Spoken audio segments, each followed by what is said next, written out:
C'est pas la sainteté une fois, c'est pas l'héroïsme une fois, c'est un terreau.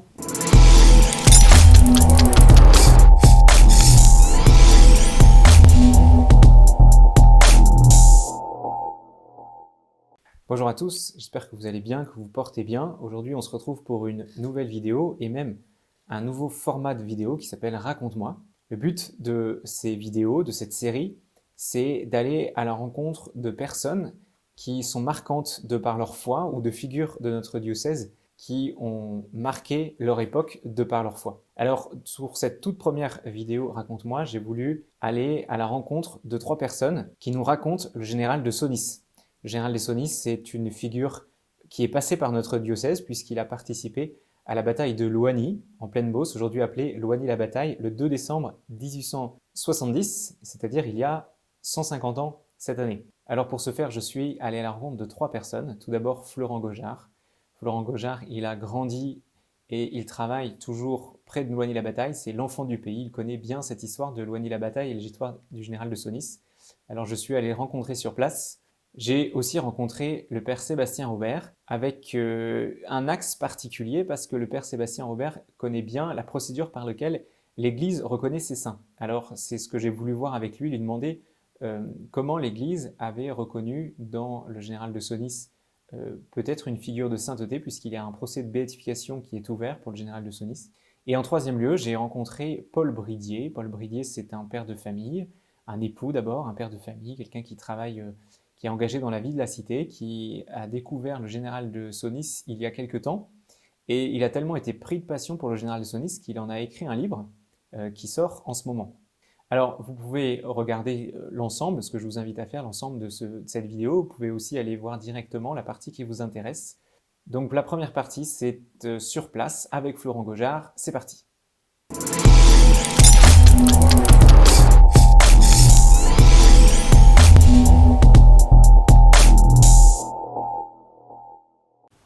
Donc nous sommes ici dans le musée, le tout nouveau musée de Loigny-la-Bataille.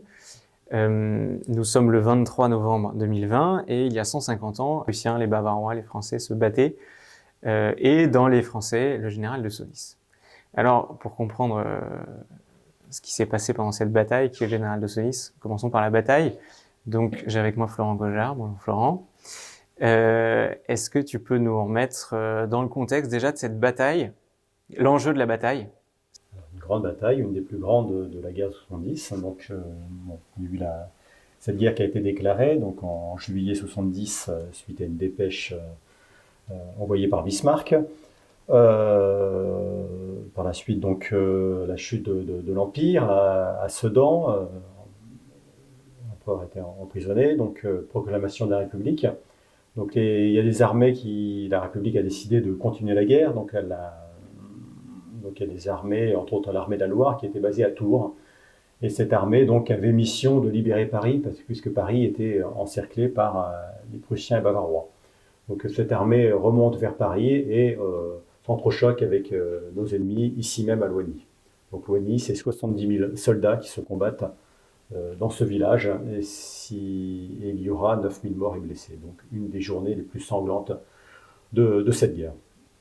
Pour montrer un peu l'importance de ce lieu, il suffit de se retourner ici même, on voit le pavillon où il y avait un ciboire. Malheureusement, ce ciboire a été volé il y a une quarantaine d'années, mais c'est un ciboire qui a été offert par le pape Pie IX à la paroisse de Loigny. Vous voyez que dans l'imaginaire, dans cet imaginaire qui a suivi donc la guerre de 70, bon voilà, jusqu'à Rome, Loigny-la-Bataille avait son importance.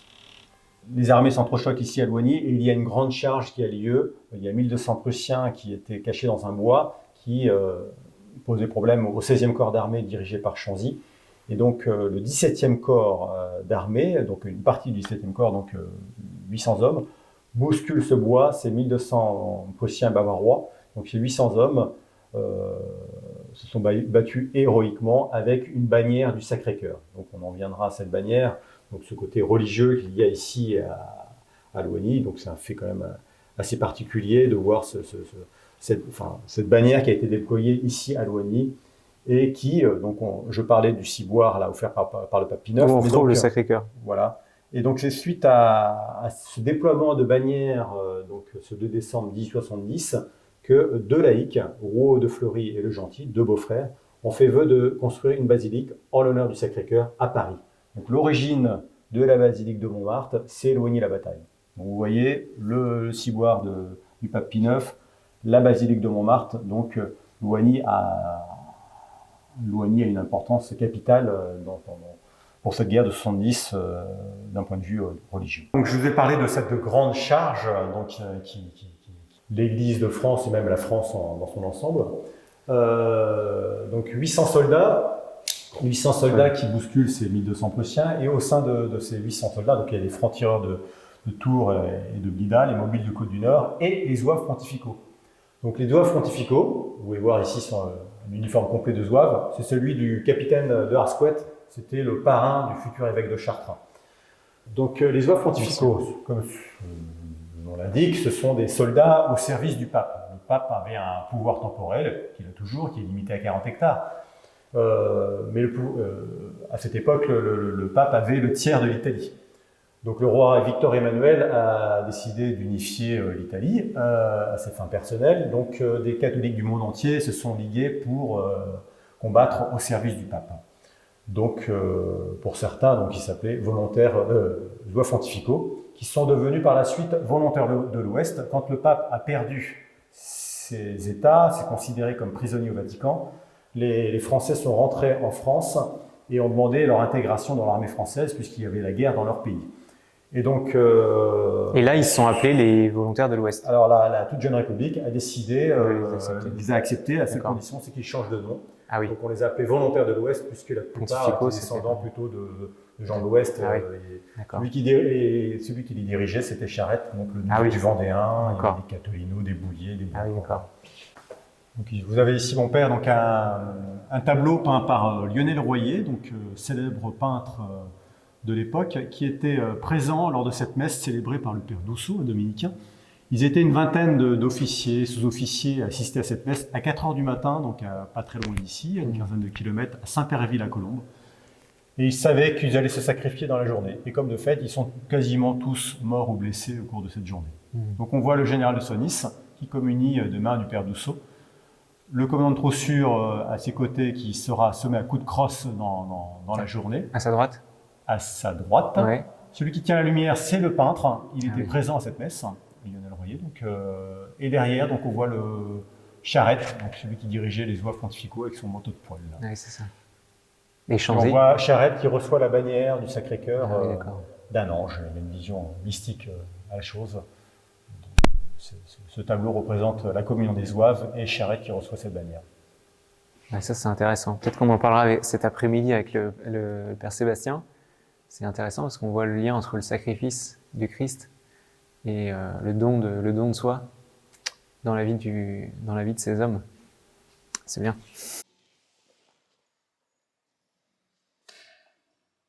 Donc on va suivre Florent qui est descendu dans la petite crypte.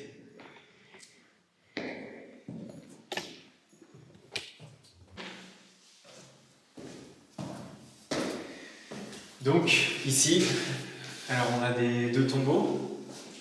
4, il y en avait 2 ici, j'avais pas vu. 1304 exactement, puisque 1300 soldats reposent ici dans cet hospère. Donc il y avait 1200 soldats, et en 1970, donc au 100e anniversaire, on a décidé de rajouter 100 corps, dont 60 Allemands, en signe de réconciliation. Et c'est vrai que je coupe parce que les premières fois que je suis venu à Loigny, alors c'était soit quand j'étais scout ou même avant, il n'y avait que des drapeaux français.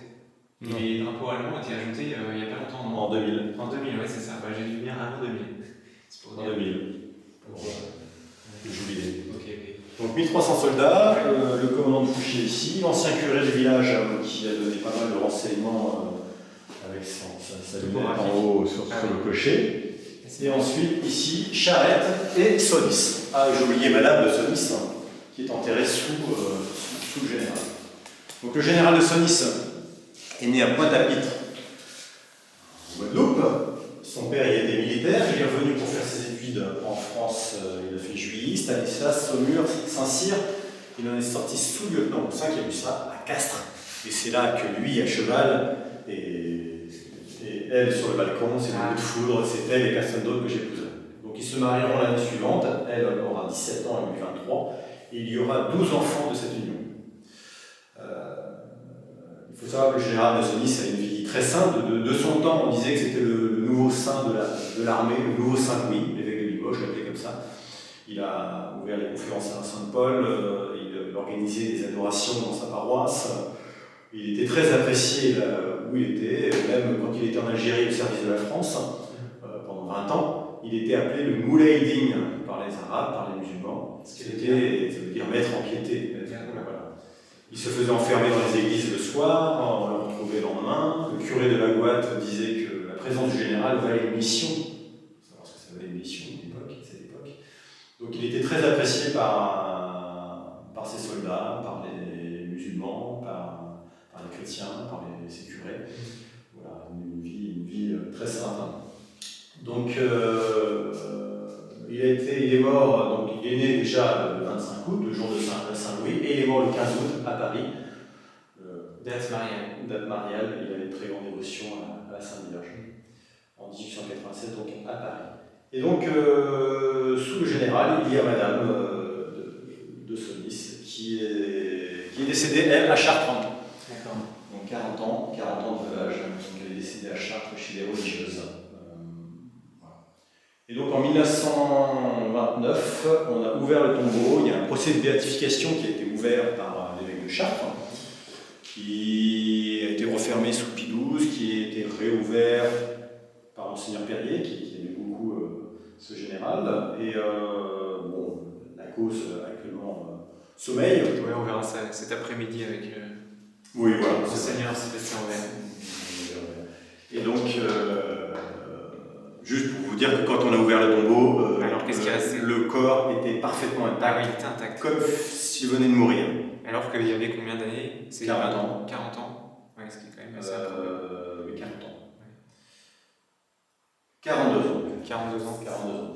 Et parfaitement intact, enfin voilà, comme s'il avait souple. Et donc les vêtements étaient pourris, donc on l'a rhabillé. Sa fille, qui a fondé le Carmel de Verdun, est venue avec un uniforme de général pour rhabiller le général. Ils ont fait. Bon, bah c'est bien, on va continuer. Et alors, Charette, donc celui qui dirigeait les œuvres scientifiques, est enterré donc à ses côtés. D'accord. Et la bannière qu'on voit aussi c'est un facsimilé. Voilà, d'accord. On en a vu d'autres dans le musée. Très bien. Bon. La bannière a été brodée par les visitandines de Paray-le-Monial pour la libération de Paris. Et comme Paris était encerclé par les Prussiens et Bavarois, on ne pouvait pas l'acheminer à Paris, donc elle était envoyée à Tours comme l'armée de la Loire a fait mission de libérer Paris. Donc elle était envoyée à M. Dupont, le saint homme de Tours, c'est lui qui a redécouvert le tombeau de Saint-Martin en faisant des fouilles, un saint homme aussi. Donc tout à l'heure, je vous ai parlé mon père du lien avec Montmartre. Donc on voit Montmartre représenté là, sous le Sacré-Cœur, il y a le dôme de Montmartre. Et à Montmartre aussi, Loigny est représenté puisqu'on voit le général de Sonis avec le général de Charette représenté dans la grande mosaïque. Exact. On voit le Christ qui tend les bras. Exact. Donc il y a une multitude de personnages, dont le général de Sonis et le général de Charette, avec la bannière du Sacré-Cœur. D'accord. Donc, pour vous montrer le lien important, ce sont des personnages qui font 3 mètres de hauteur. Donc, voilà, il y a un lien très fort. Ouais. À la pose de la croix, de la dernière croix sur le dôme de Montmartre, la bannière qui a été déployée ici à Loigny était présente avec le général de Charette. Là, on peut voir aussi encore Pie IX représenté au milieu de la tempête. Donc, le pouvoir temporel protège le pouvoir spirituel de l'Église. Ah, mon père, là, vous avez la vitrine du général de Sonis. Quelques souvenirs qui ont trait à ce général. Donc, on voit ici ses bottes, le jour de la bataille. Donc, sa botte découpée au rasoir pour pouvoir procéder à l'amputation. Ici, une de ses jambes de bois. Qui lui permettait donc de se déplacer. Vous avez ici son chapelet qui a été offert lors de l'année du Rosaire, en 2004 je crois. Il nous a été offert, donc un très beau signe Le famal qui permet de montrer où est la présence du général, donc son tapis de sel. Les généraux avaient une lumière. Une lumière rouge qui indiquait où était le général. Ah, c'est marrant, comme dans l'église avec le tabernacle, les petites lumières rouges. Oui, donc là, il y a quelques souvenirs. Donc ici, des lettres avec son épouse. La plupart ont été brûlées. Il en reste quelques-unes, des très belles lettres d'amour. Ici, je vous ai parlé tout à l'heure de son lien avec l'Algérie. Donc on voit une Bible en arabe. Il connaissait l'arabe parfaitement. On disait de lui que c'était un maître dans la langue. Donc on voit même une photo ici avec un de ses amis, Lagdar Ben Mohamed, qui il y avait une très grande amitié entre eux. Voilà. Pour le général de Sonis. Mais bon, je vous invite à venir voir ce musée, très intéressant. Bon, Florent, merci pour cette visite, pour tout ce que tu nous as montré dans ce musée sympa. Alors, si tu devais conclure, donc, Loigny la bataille. Loigny la bataille, on est obligé de parler de l'unification italienne, de l'unification allemande, on est obligé de parler du général de Sonis, on est obligé de parler de la débâcle française, de la revanche, on est obligé de parler énormément de choses. En fait, je ne peux qu'inviter en fait, les paroissiens de Nogent-le-Rotrou à venir à Loigny visiter ce musée et puis d'essayer de découvrir qui est ce général de Sonis, soldat du Christ, Miles Christi, une phrase de saint Paul. Il a voulu à sa mort que l'on inscrive Miles Christi sur sa tombe. Voilà, donc venez à Loigny la bataille. Ok, bon, vous avez compris le message. On a une petite heure de Nogent-le-Rotrou. Ce musée, il est ouvert 5 jours sur 7, tu m'as dit? À peu près, pour la retrouver, voilà. aller sur le site. Donc, dès qu'on sera en déconfinement, on sera déconfiné, vous pourrez venir ici, à Loigny la bataille, au musée. Merci encore. Et puis nous, on va continuer le petit reportage en allant vers Chartres pour rencontrer d'autres témoins qui vont nous parler d'un aspect un peu différent. Vous allez le découvrir tout de suite.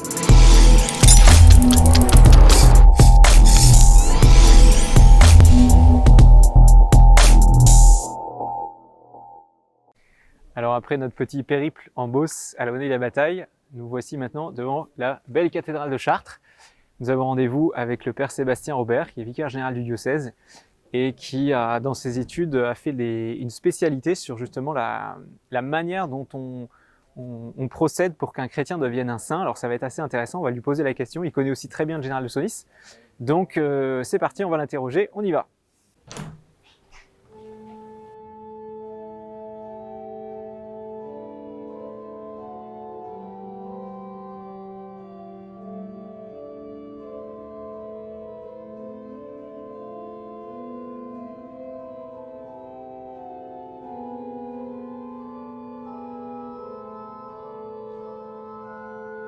Sébastien, ça va? Alors, on vient de rejoindre Sébastien Robert, notre vicaire général, qui va nous continuer un peu notre réflexion sur le général de Sonis. Et Sébastien, moi j'ai plutôt envie de te poser des questions sur la sainteté. De manière générale, avant de parler de manière particulière, pourquoi le général de Sonis a une vie qui peut faire l'objet d'un procès de béatification. Comment déjà l'Église, elle fait, comment elle choisit, quels sont ses critères pour se dire que tel ou tel chrétien a une vie de saint? Alors, merci de penser à Sonis et à la sainteté. Le point de départ, tout commence par la réputation de sainteté qu'il y a autour d'une personne. À sa mort, on a parfois une aura de sainteté.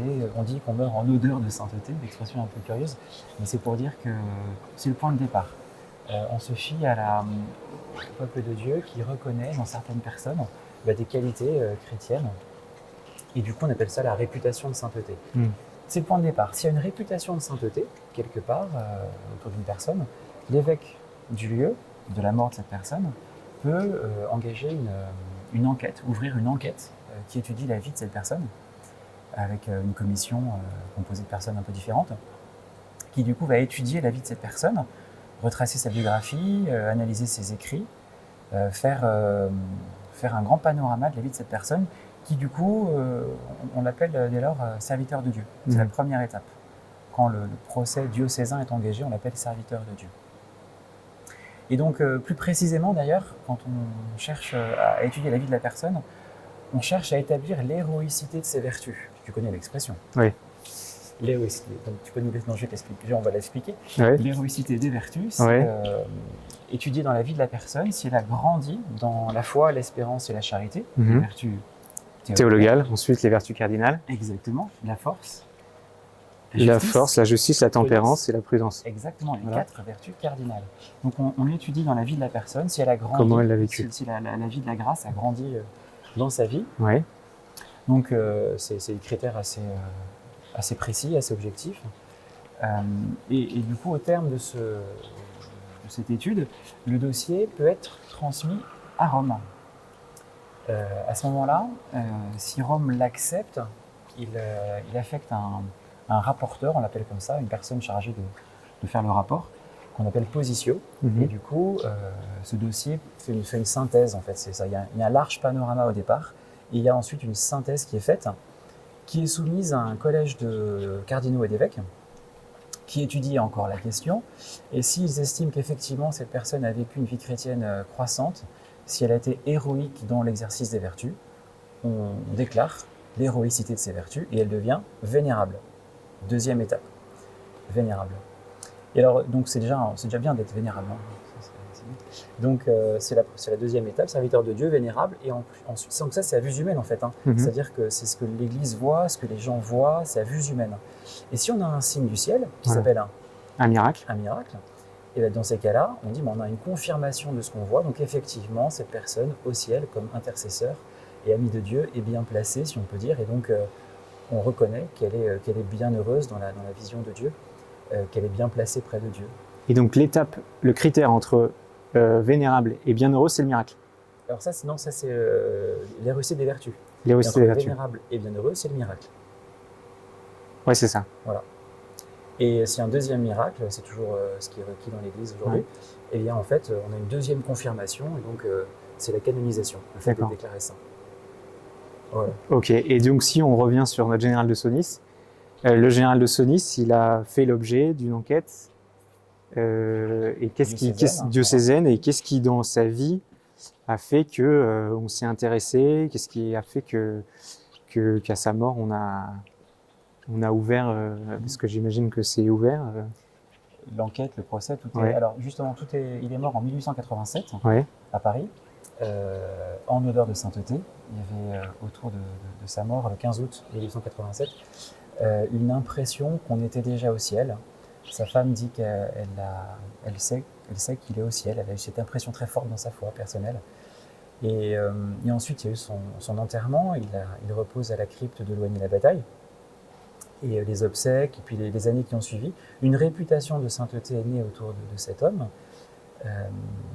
Et ce qui est important dans sa vie, c'est que justement, cette réputation de sainteté s'est développée parce que beaucoup de témoignages, en fait, ont afflué, exprimant qu'il avait vécu une croissance dans sa vie avec le Seigneur, une croissance dans la grâce, progressivement, tout au long de sa vie. Alors c'est ça qui est important, en fait. C'est pas ce qui passe après, c'est ce qui se passe dans la vie de la personne qui compte. Comment est-ce qu'elle est devenue sainte, en fait, elle-même. La reconnaissance de l'Église, c'est une chose, mais ce qui compte, c'est comment est-ce qu'elle est devenue sainte. Et Senlis, c'est quelqu'un qui part d'un point de départ assez banal, en fait. C'est une vie ordinaire. Il vit à la Guadeloupe, en fait. Il est né là-bas. Son père était né à Philadelphie, son grand-père était né en France. Ah oui, il est né à Pointe-à-Pitre, c'est ça? C'est ça. Ouais, on a vu ça ce matin. En 1925. Okay. Et donc, alors c'est une famille un peu éclatée d'ailleurs, un peu dispersée de chaque côté de l'Atlantique. C'est pas une image très conventionnelle, voilà. Il a grandi dans des circonstances pas simples, d'autant qu'il était orphelin de père et de mère à 19 ans. Ça, c'est quand même douloureux. C'est un point de départ douloureux. Il a perdu sa mère plus jeune et son père à l'âge de 19 ans. Orphelin. C'est un peu le point de départ, je dirais, parce que c'est ce jour-là, le jour de la mort de son père, que des questions sont posées à lui. Il était au chevet de son père et son premier mouvement c'était d'incompréhension et de révolte, et donc aussi de distance avec la foi, jusqu'à ce que ce soir-là, dans un hôtel à Bordeaux, un prêtre franchisse le seuil de la porte, viennent délicatement et discrètement aux côtés des enfants éplorés et disent simplement « J'ai appris votre malheur et je viens le partager ». Et il a parlé de la mort, de la vie éternelle, de la foi, de Dieu. Et toutes les paroles de ce prêtre sont rentrées dans le cœur de Gaston et il est ressorti de cette nuit profondément croyant. Profondément croyant. Donc il est venu d'un univers, d'une vie de jeunesse un peu mélangée, avec des épreuves et des... Voilà. Et ce jour-là a commencé vraiment son histoire personnelle avec le Seigneur. C'était la première des grâces un peu qu'il a eues. La deuxième, c'était juste quelques temps après. Il était déjà élève officier à Saint-Cyr. Il était allé en retraite à Solesmes, pas très loin. Et à Solesmes, à nouveau, dans la prière, une grande proximité de Dieu. Il a hésité à rester, puis il est reparti dans le monde. Mais il a dit de ce jour-là, j'ai désiré mettre en premier la volonté de Dieu. C'est ne rien lui refuser, c'est l'expression qu'il a employée. Ne rien refuser à Dieu. Ça signifie mettre la volonté de Dieu en premier. Et donc en fait, à partir d'un point de départ un peu obscur et banal, ordinaire, il a choisi d'avancer, de construire sa vie avec Dieu, dans la foi. C'est le point de départ. Et puis ensuite, il a fait des choix qui étaient toujours guidés par sa foi. C'est-à-dire qu'il était jeune et officier.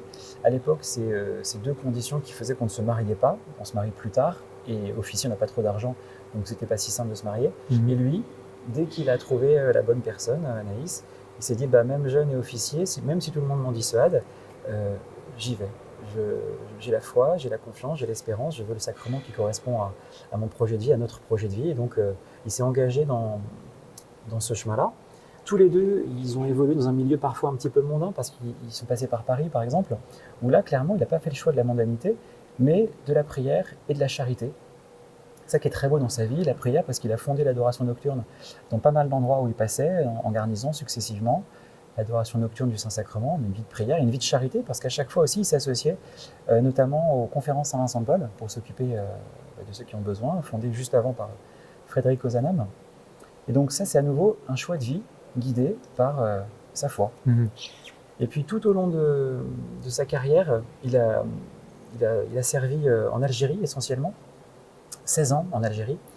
Et là, donc dans un univers musulman, d'une autre confession, il a servi avec tant de justice et de droiture que les musulmans, les arabes là-bas, l'appelaient maître de la foi et juste. Une expression arabe qui traduit ces deux aspects, maître de la foi et juste. Il était reconnu pour sa justice et sa droiture. Donc même son service, sa façon d'exercer sa profession, a été pour lui un lieu de croissance dans une vie de foi menée justement avec force. C'est pas séparé, quoi. C'est la foi vécue dans le... C'est la racine. Sa foi, c'est sa vie. Ouais. Et il a une croissance dans ce sens-là. Même les problèmes, parce que toute vie aussi rencontre ses problèmes, il a rencontré des problèmes financiers, par exemple, avec ses 12 enfants, une maigre solde, beaucoup de déménagements en Algérie, donc beaucoup de frais à engager. Mais toujours, il a fait confiance. Il a dit, je choisis parfois d'emprunter un petit peu, de rembourser. Donc une situation très inconfortable, mais qui a renforcé son humilité, en fait. Même ce problème était lieu de croissance dans la vie de la grâce par l'humilité que ça générait en lui. Il y a eu des problèmes, des questions en tout cas professionnelles qui se sont posées à lui, comme n'importe qui aujourd'hui, c'est-à-dire qu'il devait à un moment donné expulser des religieux, des congrégations. Et là, il ne tenait pas spécialement à le faire, par respect pour les religieux. Donc il s'est mis en retrait, il voulait quitter dans ces cas-là ses fonctions, et par droiture, par fidélité à ses valeurs. Et finalement, ses supérieurs l'ont retenu moyennant des aménagements. Mais même là, sa foi continuait à le guider. Et puis aussi d'un point de vue de sa santé. Voilà, quand on est affecté d'un point de vue de la santé, c'est compliqué. C'était un cavalier, avant d'être même d'ailleurs un officier, c'était un cavalier né. Et à Loigny, il a été amputé après le combat de Loigny. Là. Donc il ne pouvait plus être cavalier de la même façon. Et pourtant, il a désiré continuer à servir autant qu'il avait pu. Et même dans cette épreuve, en fait, il a choisi de l'accepter, ce qui est difficile. Hein, quand on est diminué physiquement, c'est difficile. Il l'a accepté. Ça a creusé en lui encore le sens de la pauvreté évangélique, hein, d'accueillir les circonstances telles qu'elles nous sont données. Et donc en fait, on voit que quels que soient les pans de sa vie, à chaque fois, c'est chercher la volonté de Dieu qui est à l'origine de ses choix. Et alors d'ailleurs, si bien qu'une fois mort en 1887, avec cette réputation de sainteté autour, eh bien en fait, l'évêque de Chartres a décidé un jour d'aller ouvrir le tombeau en 1929, en présence de la dernière fille du général vivante, Germaine, qui était prière du Carmel de Verdun. Et là, en fait, Le corps était intact. on a trouvé le corps intact. Ouais. Il y avait un peu de poussière des vêtements qui étaient dessus, là. Est-ce qu'on a vu ce Mais matin les vêtements, les médecins ont fait des incises dans la chair qui étaient intactes. Il y a une autre question qui me vient quand on parle du général de Sonis, et depuis le temps que j'en entends parler, c'est le fait que son procès de béatification soit un peu stagnant. Oui, effectivement. Donc, il a été ouvert, la partie diocésaine a été initiée en 1929, donc à l'ouverture de son corps, de son tombeau. Et depuis, en fait, les choses avancent tout doucement, on va dire. D'autant plus aujourd'hui qu'en fait, il faut un postulateur pour suivre le dossier. Mhm. Aujourd'hui, il n'y a pas de postulateur désigné. Donc les choses sont restées progressivement, en fait, un peu comme ça, en plan. Il n'a pas été vraiment suivi. Une deuxième raison qui fait que ça traîne un petit peu, c'est que les questions qui sont liées à l'Algérie, elles sont un petit peu sensibles encore pour nous en France. Ouais, au Européens. ressortiment politique. Ben, c'est des questions un petit peu sensibles. Mm. Charles de Foucault, on sait que sa canonisation a pris un petit peu de temps aussi parce que c'est un contexte un peu délicat. Et même d'ailleurs, les moines de Tibérine ont été déclarés bienheureux, mais de manière assez discrète en fait, Mm. une relative confidentialité. Donc c'est aussi une question de contexte. Donc ce qui veut dire que le fait que ça traîne, c'est plus une question de procédure, de moyens mis dans la procédure, que de réels obstacles de ces vertus. Certainement, parce que les quelques obstacles qui avaient été un peu soulevés, des questions qui s'étaient posées, à chaque fois, ces obstacles ont été levés parce que il y en avait un qui portait sur une adhésion temporaire à la franc-maçonnerie. Mhm. On a trace effectivement de telle ou telle soirée qu'il aurait passé dans ce groupe, qu'il avait pris en fait par candeur, c'est un esprit candide, pour des soirées de bienfaisance en fait. Un peu comme les conférences Saint-Vincent de Paul, on lui dit que c'est humaniste et que c'est bien, c'est pour aider les autres, il va voir, c'est sa candeur et sa bonne volonté. Et donc dès qu'il a su que c'était la franc-maçonnerie, il a claqué la porte avec pertes et fracas. C'était bruyant comme départ, donc il n'a pas été associé en tant que tel à ces activités. Et puis la deuxième question qui s'est posée, et à nouveau l'analyse plus fine a conduit à écarter l'obstacle, c'était quand il était en Algérie, à un moment donné, il y avait au sud d'une circonscription dont il était responsable, un village a été attaqué par plusieurs dizaines de terroristes, on va dire. Et à ce moment-là, il n'était pas sur place, hein, il était dans une autre ville. Mais il a été informé, et ce qui s'est passé, c'est qu'il est arrivé rapidement. Quelques coupables ont été arrêtés, mais la plupart ont réussi à fuir. Il y a eu plusieurs victimes civiles, évidemment, dans le village, notamment un bébé, ça m'a marqué, ça. Et du coup, à ce moment-là, ce qu'il a fait, justement, c'était conformément à la vertu de justice et à la tempérance. Il n'a pas exécuté comme ça, sommairement, les plus ou moins coupables, on ne sait pas très bien. En fait, il a réuni un tribunal militaire. Plutôt que de réagir à chaud ou que de différer le problème à plus tard en laissant la population sans défense avec tous ces gens qui étaient encore là, qui leur voulaient du mal, il a réuni ce tribunal militaire pour prendre conseil et juger collégialement les choses tout en défendant la population. Donc il a essayé, avec les moyens qu'il a pu, avec sa vertu de justice aussi, résoudre ce problème. Et du coup, qu'est-ce qui pose problème? Ça a créé simplement, à ce moment-là, dans la presse en fait, à Alger, un journaliste à Alger qui était du coup très loin de ce problème, a entendu parler d'exécution dans le sud du pays et a monté en fait un article faisant un peu un problème de ça, alors que quelques mois plus tard, Sonis recevait de ses chefs une affectation confirmant la confiance qu'ils avaient en lui. Donc les obstacles en fait n'existent plus beaucoup en fait. C'est des questions finalement aujourd'hui de temps, de moyens qu'on voudrait consacrer à cette figure. Voilà. Ok. Donc on peut retenir que le fait que le procès de béatification du général de Sonis traîne, c'est plutôt finalement pour des questions de procédure que pour de véritables obstacles dans les vertus. Alors j'ai quand même une autre question avec le général de Sonis qu'on entend, par exemple on entend beaucoup quand on parle de Jeanne d'Arc, de la figure de Jeanne d'Arc qui est sainte, c'est que souvent on a l'habitude de voir les saints comme des religieux, dans des mouvements caritatifs, des prêtres, des évêques, et on a un peu plus de mal à concilier certaines professions, notamment les militaires, parce que le militaire, on vient de le voir avec l'Algérie, il est nécessairement conduit à tuer des gens. On a vu ce matin, on était à Loigny, il a rappelé des gens qui fuyaient pour les ramener au combat. Et du coup, comment on peut concilier, comment ce métier de militaire, est-ce qu'il est conciliable en soi avec la vie chrétienne et la sainteté en particulier? Et comment le général de Sonis, si c'est le cas, a réussi à faire les deux, à être militaire, à être conduit à amener des hommes au combat, à tuer des gens, et pourtant à avoir une vie chrétienne héroïque et potentiellement un jour saint. Alors ça tombe bien parce qu'on passe justement devant le vitrail de Saint Martin, là, qui, lorsqu'il était catéchumène et militaire, a commencé son chemin avec le Seigneur, son chemin de sainteté avec le Seigneur. Les militaires ont tous les ans un pèlerinage militaire international à Lourdes, le PMI, et donc ils prient ensemble, hein, c'est des chrétiens qui prient ensemble, des militaires chrétiens. Et ils ont d'ailleurs un diocèse aux armées dans la plupart des pays. Jean-Paul II a offert cette possibilité. En France, il y a un diocèse aux armées, un évêque aux armées. Donc c'est donc bien qu'en fait, il y a une profession qui est destinée aussi à se sanctifier par son service, par l'exercice de ce travail, qui consiste à nous protéger en fait.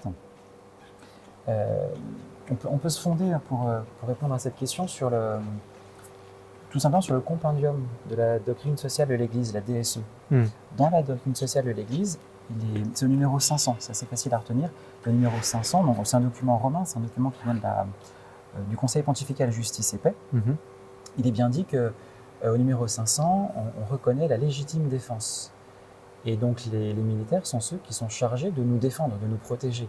Et que parfois c'est légitime de nous protéger.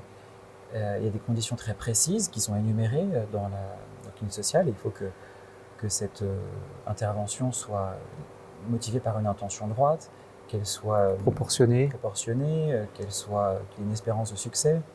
Et qu'on ait épuisé toutes les ressources diplomatiques. Et qu'une autorité légitime aussi. C'est les critères de la guerre juste de saint Thomas. Exactement, voilà. Ouais. Et moyennant quoi, l'usage de la force est légitime. Et donc la fonction militaire est légitime. Et donc on peut, dans ces cas-là, avoir une légitimité à l'exercer et à vouloir l'exercer de manière la plus chrétienne possible, avec l'exercice de ses vertus justement, avec charité aussi. Il y a des prêtres qui sont dans la sécurité civile, la sécurité militaire, et c'est une voie de défense, c'est vraiment ça, de protection et défense des concitoyens. Du coup, une figure de saint qui est militaire, finalement c'est quelqu'un qui peut, c'est une figure qui peut nous aider peut-être à, c'est un peu bizarre de dire ça, mais d'une certaine manière à humaniser la guerre, à humaniser le conflit armé, au sens où la guerre c'est aussi le lieu j'allais dire, je sais pas si c'est du meilleur, mais du pire c'est sûr quoi. Et on voit, je pensais en t'entendant au Moyen-Âge, avec les systèmes des tournois, des trêves, la trêve de Dieu, on a aussi, l'Église a essayé de cadrer un peu l'usage de la force. Et du coup, une figure comme le général de Senlis, peut-être dans notre période, une période qui est une période de conflit, de crise, de violence, avoir une figure qui a traversé des violences, des conflits armés. Oui, je pense à un aspect de la guerre qui est du coup les blessés, les victimes. Lorsque Senlis était à Solferino en Italie, plutôt que de fêter la victoire avec les autres officiers, lui il visitait les malades, il visitait les blessés, les mourants. Il a passé le lendemain avec eux. C'était un officier, il a choisi de rejoindre les plus petits, les plus faibles.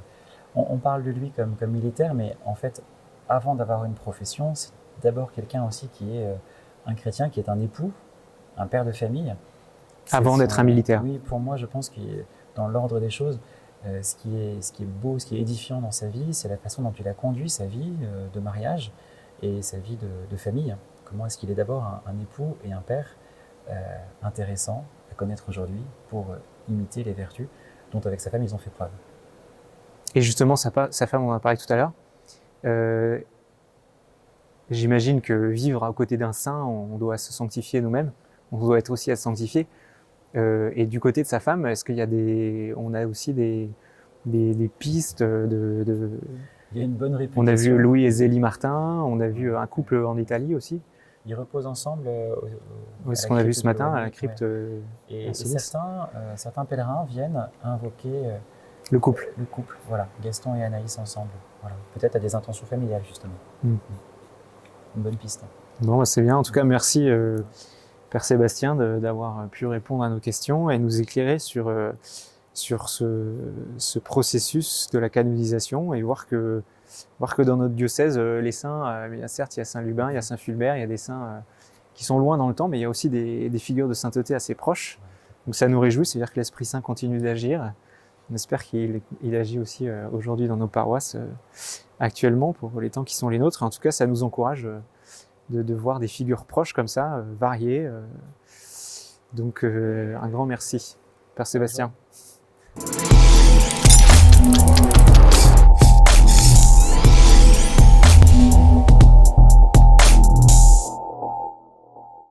Alors, on se retrouve pour notre troisième séquence de vidéos, d'enquête, de recherche sur le général de Senlis. Alors maintenant, je suis avec mon ultime, alors j'allais dire invité, mais c'est lui qui me reçoit chez lui, Paul Bridier. Bonsoir. Bonsoir, Paul. Paul Bridier, je suis venu le rencontrer parce que, alors, je le connais un petit peu, mais le Père Sébastien m'avait signalé que, à l'occasion du 150e anniversaire de la bataille, Paul allait sortir un livre sur le général de Senlis et sur cette bataille. Alors ça m'intéresse de voir ce qu'un chrétien, un père de famille, un époux a pu, s'intéresse au général de Senlis. Comment est-ce qu'il a pu en arriver là? Alors je vais m'entretenir avec lui. Je le remercie d'avoir accepté cet entretien. Donc Paul, ma question, première question, c'est vous êtes arrivé sur Chartres il y a quelque temps. Comment est-ce que vous avez connu le général de Senlis? En fait, moi j'ai une origine vendéenne. Moi, je suis un homme de l'Ouest, un volontaire de l'Ouest. Et c'est un peu par ce biais-là, en fait, que j'ai une approche de Loigny-la-Bataille et du général de Senlis. En fait, j'ai eu la surprise, en me rendant un 2 décembre à la date anniversaire à Loigny, j'ai eu la surprise de découvrir tout cet imaginaire, toute cette bravoure, moi, que j'avais quittée en quittant ma Vendée. Et j'ai retrouvé même des noms qui étaient les mêmes. Je me suis rendu compte que Charette s'était illustré aussi ici. Et tout ça m'a beaucoup surpris, beaucoup ému, beaucoup interpellé. Et j'ai voulu en savoir un peu plus. Je suis descendu dans les entrailles de cette église, extrêmement émouvant. Loigny-la-Bataille, c'est un Verdun français, à quelques encablures de chez nous, un lieu extrêmement saisissant, un lieu de guerre, comme son nom l'indique, mais en même temps un lieu de réconciliation, de paix, de grande profondeur. Et j'ai vu cette tombe du général de Senlis, Miles Christi, soldat du Christ, ce qui paraît un peu étonnant, effectivement. On se dit, chrétien, c'est un homme de paix, et là, un soldat, comment il a pu se retrouver là, en odeur de sainteté. Et voilà, c'était un peu le début de cette recherche, de cette volonté d'une rencontre plus personnelle avec une figure extrêmement complète, qui n'a pas été héros en une fois, qui n'a pas été saint d'un seul coup, mais qui a suivi une trajectoire extrêmement inspirante et éclairante pour nous aujourd'hui. C'est intéressant parce que ça rejoint un peu ce que nous disait Sébastien tout à l'heure, la progression. On a retenu ça dans son exposé sur la sainteté dans la vie du général de Senlis. Et avant, parce qu'il y a quelque chose qui m'interpelle, moi, c'est que vous disiez que vous êtes rendu le 2 décembre à Loigny, mais tous les Chartrains ne savent pas que le 2 décembre à Loigny, souvent quand on sait que le 2 décembre peut-être c'est Austerlitz, ouais. Loigny-la-Bataille pas forcément. Et vous en avez entendu parler Oui, moi j'ai eu cette chance en fait grâce, parce que père de famille, mes enfants sont scouts et c'est une tradition qui dure et je crois qu'il faut s'en réjouir. Que les jeunes scouts, les jeunes louveteaux aillent y passer la nuit. Il ne fait pas moins 20 degrés quand ils y vont, mais il fait froid quand même. Voilà. Et la pluie est oblique, donc on est vraiment dans des conditions extrêmement formatrices pour de jeunes enfants. Et donc il y a quand même cette invitation qui est faite à de jeunes enfants et donc à leurs parents. Et donc en allant chercher votre fils. Exactement. En fait, voilà, moi j'ai pu accompagner mes enfants dans ce lieu, dans cette plate Beauce où le soleil ne se levait pas. Il y a quelque chose d'extrêmement aride, d'extrêmement glacial là, quand on arrive dans ces lieux, et pourtant on tombe sur ce lieu où un cœur bat. Et voilà, moi mes enfants, les 3 garçons ont eu la chance de faire leurs promesses chacun dans des lieux emblématiques. Mon fils aîné vraiment à la Croix de Senlis, donc tout ça est extrêmement symbolique et marquant dans une vie. Et donc voilà, c'est grâce à ça, c'est grâce au scoutisme de mes enfants que j'ai pu découvrir le lieu, découvrir cette date et me retrouver dans cette chapelle qui n'accueille pas des messes tous les dimanches, mais qui, le 2 décembre, se pare de couleurs, de drapeaux, d'officiers en grande tenue et de haute autorité. L'évêque est là, les élus sont là. Donc c'est une espèce de grande parade militaire, on se croirait aux Invalides. Donc voilà, c'est un lieu, voilà, c'est comme ça que moi j'ai été un peu saisi par ce lieu et par cette date du 2 décembre. Vous savez ce que disaient les Gaujards ce matin? C'est que c'est en fait une cérémonie religieuse, civile, enchevêtrée. Et oui. C'est vrai que c'est assez rare. Et alors, ça nous fait quand même un point commun que je ne savais pas, c'est que moi, c'est aussi par le biais de la troupe. Alors, j'imagine qu'ils sont à la première charte. Et évidemment. Voilà. What else? What else? Non, c'est vrai, petite parenthèse, parce que la première charte, c'est un peu l'âme de la troupe, c'est ce week-end-là. Les jeunes scouts qui arrivent, tant qu'ils n'ont pas fait leur Loigny, on parle d'avoir fait un Loigny, ils ne sont pas encore pleinement intégrés, quoi. Mais quand on a fait le Loigny, avec la pluie horizontale, le froid, et cette marche qu'on fait la nuit pour aller à la nuit d'adoration à la chapelle, à l'église, pardon, là on devient, ça y est, on a intégré la première charte. Donc vos fils ont fait ça. Exactement, voilà, exactement. Et donc c'est eux qui m'ont enfanté à Loigny et aux volontaires de l'Ouest. Je leur dédicace d'ailleurs le livre, parce que je trouve que c'est l'histoire d'une transmission, justement. Et vous parliez de charrette. Alors, on a entendu parler ce matin avec Florent Gaujard sur place. Donc, c'était un descendant de charrette, hein, c'est ça? Et oui, c'est son petit-neveu. Et oui, comme quoi il y a vraiment des dynasties de serviteurs de la foi et de la France. En fait, le général de Charette, il est à la tête des zouaves pontificaux qui défendent les États du pape au moment où se constitue l'unité italienne. Ils seront défaits, malheureusement, au moment où la Prusse envahit la France. Et là, c'est un nouveau combat, un nouvel appel pour cette troupe de volontaires vaillants. Et ils se rendent sans hésiter par Toulon, à Tours, là où est en train de se constituer l'armée de la Loire, qui doit essayer de repousser l'ennemi. Paris est encerclé, on est en 1870, Sedan est tombé. Il faut repousser l'ennemi depuis l'arrière-pays. l'Eure-et-Loire va devenir vraiment le lieu central de cette grande guerre. Le lieu, il va falloir défendre le précaré, repousser l'ennemi. La ligne de front, elle est vraiment ici, elle est dans tous nos villes, tous nos villages d'Eure-et-Loire. Et donc, alors qu'à ce moment-là, il n'y a plus d'empereur. Et non, voilà, exactement. En République. Exactement. Voilà, Napoléon III a été défait à Sedan. Gambetta et la Troisième République naissante reprend le flambeau, déclare la guerre, on reprend plutôt la guerre et fait se lever en masse toute une armée de volontaires pour faire acte de résistance. Il y a des parallèles intéressants avec d'autres moments de l'histoire. Donc c'est un moment aussi de grande fédération des énergies, celle de l'Empire, celle de l'Ancien Régime, ceux qui croient au ciel, ceux qui n'y croient pas. Donc il y a un amalgame qui est impressionnant et qui est très beau et qui est servi par des chefs de haut rang, de grands talents, de grande classe, le général Charette et le général de Saunis, qui, évidemment, avec des parcours divers, se retrouvent sur cet essentiel. Ils pourraient pourtant, l'un comme l'autre, ne pas être aux avant-postes. Effectivement, le général de Charette, c'est le descendant de celui qu'on appelait le roi de la Vendée, qui avait essayé de faire trembler la République. Donc, en soi, c'est pas le premier soldat de la Troisième République naissante. Que ce soit un Charette. Et oui, exactement. Qui relève ce défi de la République de mener le front contre les Prussiens. Mais c'est ça qui est très beau, c'est qu'en fait, au-delà des régimes qui sont extrêmement changeants à cette période-là, il y a la France.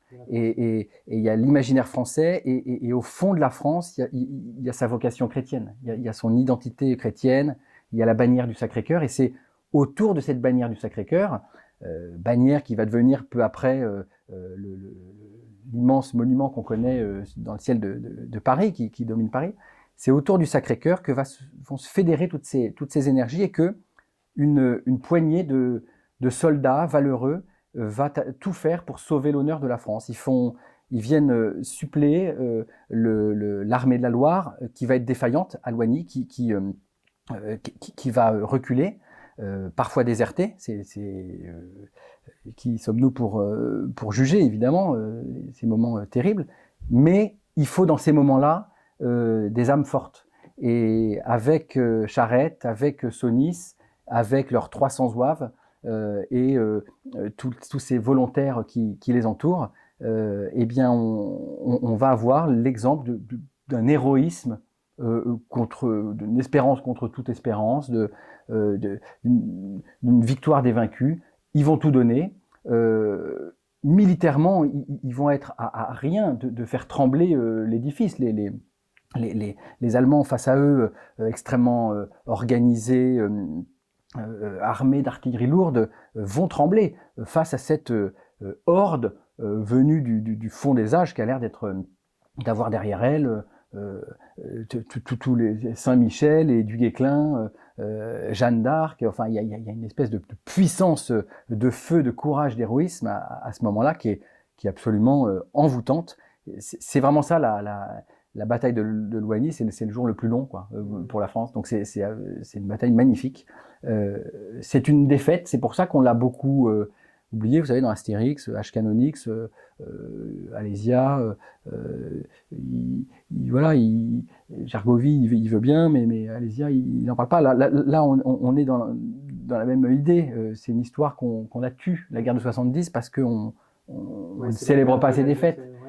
Et en fait, elle porte en elle énormément de leçons, et énormément de leçons de courage, de bravoure, d'unité française, et puis de foi, parce que ces gens-là sont animés d'une foi extraordinaire qu'ils mettent au service de la France et au service de la République. Donc c'est voilà des messages pour aujourd'hui.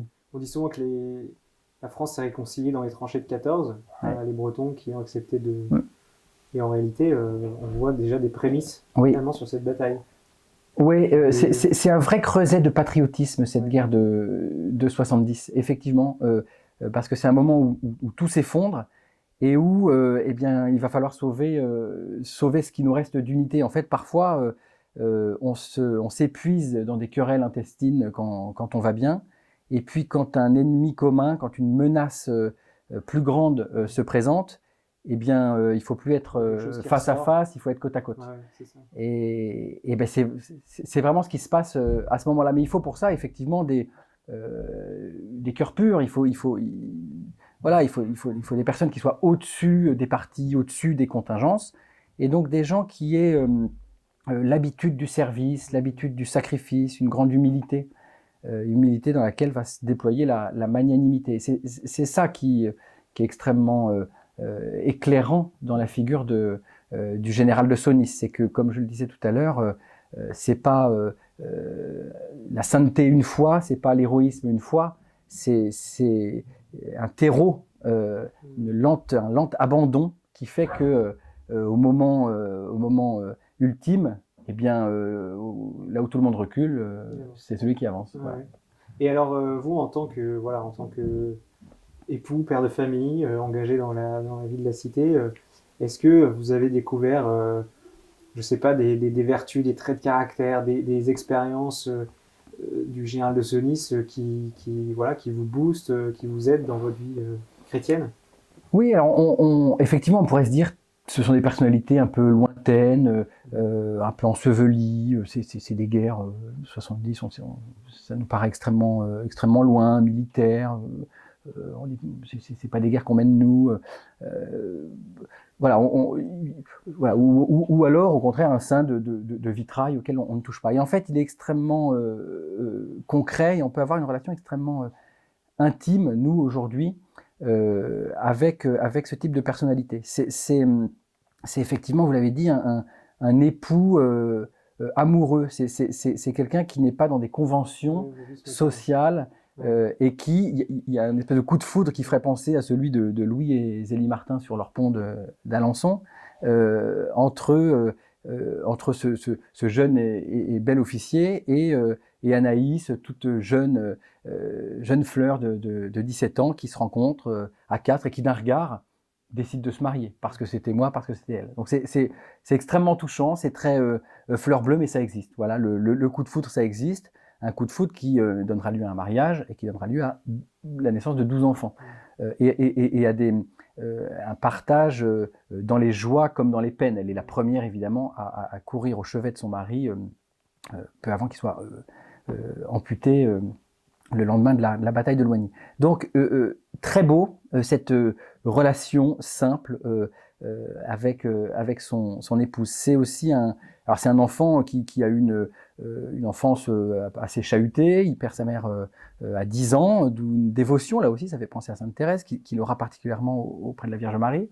Il perd son père à 19 ans. Donc voilà, un homme qui jeune déjà a été confronté à des difficultés, mais chez qui ça creuse une foi profonde. Ensuite, ce sera effectivement un père très attentif dont on voit d'ailleurs qu'il laisse grandir ses enfants très tôt. Son jeune fils lui demande s'il peut s'enrôler justement auprès de Charette chez les oies pontificaux et évidemment il lui laisse cette liberté, il s'honore que son enfant ait ce courage-là. Donc c'est très beau. Donc voilà, c'est dans sa vie familiale, c'est quelqu'un de très inspirant. Dans sa vie professionnelle, c'est quelqu'un qui a fait son chemin dans une vraie cohérence de vie, dans une vraie unité de vie. Il avait la foi dans un monde militaire qui ne l'avait pas, et ça ne l'a pas empêché de l'affirmer, de ne pas transiger avec ça, ce qui vers la fin de sa vie, en 1880, pourra lui poser problème, parce que l'armée est appelée à chasser les congrégations, parce que là, encore une fois, la République est très laïcarde. Il fera en sorte d'être démis de ce type de charge-là. Donc voilà, mais évidemment, de ce fait-là, il s'expose. Au roi Baudouin. Oui, c'est ça, une espèce d'abdication, parce qu'il y a des points non négociables. Ouais. Donc il n'a jamais transigé avec tout ça. Donc ça c'est très inspirant, cette cohérence de vie, cette façon d'être extrêmement droite, qui pourrait l'éloigner des autres et qui en fait au contraire un fédérateur. Ça c'est extrêmement inspirant. Ça veut dire que être soi-même n'implique pas de se couper des autres, au contraire. Je ne sais plus quel cinéaste disait, c'est Orson Welles, je crois qu'il disait ne cherche pas à être quelqu'un d'autre, tous les autres rôles sont déjà pris, donc prends ton rôle, sois toi-même. Eh bien, il a été pleinement lui-même, et de ce fait-là, il a été fédérateur. Il y a quelque chose d'assez extraordinaire dans sa nuit d'agonie, à moins 20 degrés, là où certains de ses compagnons de combat vont être achevés à coups de crosse, les horreurs de la guerre. Eh bien lui, au contraire, le soldat qui s'approche de lui, l'Allemand prussien, va lui apporter à boire. Mystère, instant de grâce. Il attire à lui les contraires, il ne se connaît pas d'ennemi. Donc ça, c'est quelque chose de très beau, et donc c'est autour de même que son armée, l'armée qu'il lève, est une armée, on le disait tout à l'heure, d'anciens royalistes, de Vendéens, de Bretons, de Chouans, de Zouaves, mais en même temps de républicains, de soldats de l'Empire. Eh bien, voilà, il réussit l'amalgame. Donc ça, c'est quelque chose d'extrêmement touchant chez lui, qui fait pour moi, qui résume assez bien ce qu'exprimera plus tard Vatican II, Jean-Paul II, sur la mission du laïc chrétien. Voilà, il est vraiment le baptisé, le Miles Christi, le soldat du Christ, dans toutes les dimensions de sa vie. Il y a une autre parole du Concile Vatican II, Gaudium et Spes, qui dit que les laïcs sont comme comment on appelle ça, le levain dans la pâte, parce qu'ils sont le levain que l'Église peut être que par eux, quoi. Parce que les prêtres peuvent pas. Mais c'est très juste, c'est-à-dire que les laïcs peuvent aller dans des interstices où les clercs ne peuvent pas forcément aller. Et c'est très beau cette complémentarité. On a évidemment besoin les uns des autres. On vit des temps où les laïcs ont besoin de la messe, ont besoin de l'Eucharistie, ont besoin des sacrements, ont besoin de leurs prêtres. Mais on est aussi à un moment où les clercs, l'Église, ont besoin que les laïcs soient des chrétiens missionnaires du dehors et qui aient le courage de leurs convictions et qui soient des baptisés, prêtres, prophètes et rois, là où ils doivent être, quoi. Donc voilà, je crois que le général de Sonis peut être un exemple pour ça. Il résume bien les choses. Ouais. Alors merci de tout cet entretien. Moi, il y a une chose que je retiens, qui me marque là en vous entendant, c'est le côté actuel, au sens où notre société vit un temps de crise, elle vit un temps de division, de communautarisme, on parle de loi de séparatisme, d'avoir comme ça une figure chrétienne, patriote, qui sache fédérer autour d'elle au lieu du repli communautariste. Ça, je trouve que c'est quelque chose que je garde de cet entretien, de cette belle découverte.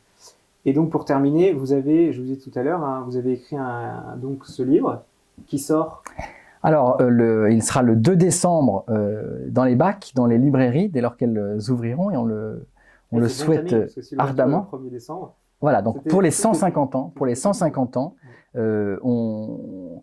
les éditions Beaufort qui ont déjà leur actif, donc c'est une maison d'édition locale, qui s'attache à raconter l'histoire en racontant des histoires. C'est-à-dire que ce qui nous intéresse, nous, c'est le récit historique, c'est l'épopée.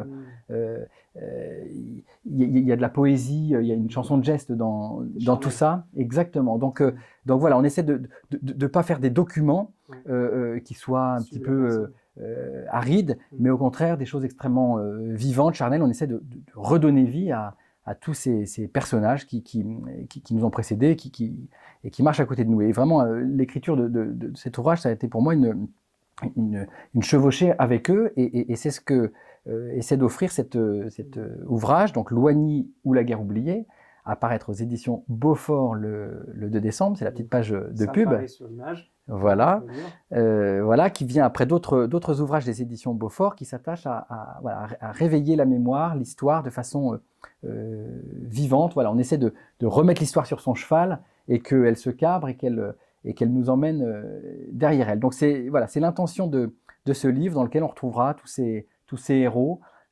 qui eux ont un nom, ou tous ces héros anonymes et qui ont chevauché, qui se sont illustrés en Eure-et-Loire, dans tous nos villages d'Eure-et-Loire, qui encore une fois a été vraiment le lieu de cette grande guerre, une grande guerre qui a beaucoup à nous dire et qui a été une défaite militaire à cet instant-là, mais qui a été une victoire à beaucoup de points de vue, et qui fait de Loigny la bataille, Loigny la paix. C'est-à-dire que c'est vraiment un lieu aujourd'hui de grande paix, de grande réconciliation.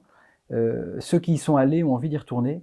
Ceux qui n'y sont pas allés doivent avoir envie d'y aller. Vous avez compris le message. Si vous n'êtes pas encore allé à Loigny, au déconfinement, vous savez où aller. Et puis, Noël approche, les fêtes de Noël approchent aussi. Ça vous fait une belle idée de lecture et de cadeaux aussi, ce livre, si vous voulez continuer à poursuivre de connaître cette figure du général de Sonis.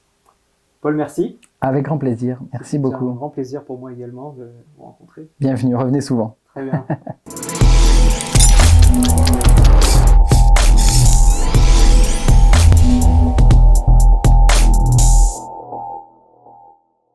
Et bien voilà, maintenant vous en savez un peu plus sur le général Louis-Gaston de Sonis. N'hésitez pas à approfondir si vous voulez. Vous pouvez vous rendre sur place à Loigny-la-Bataille. Ça se trouve à une petite heure de Nogent-le-Rotrou. Vous pouvez aussi donc vous procurer ce livre dont on a parlé avec Paul Bridier. N'hésitez pas aussi à laisser vos commentaires si cette vidéo vous a plu, si ce format de vidéo vous plaît, ou si peut-être vous avez des idées sur des figures sur lesquelles on pourrait travailler. Donc merci à tous, portez-vous bien et à bientôt pour une nouvelle vidéo.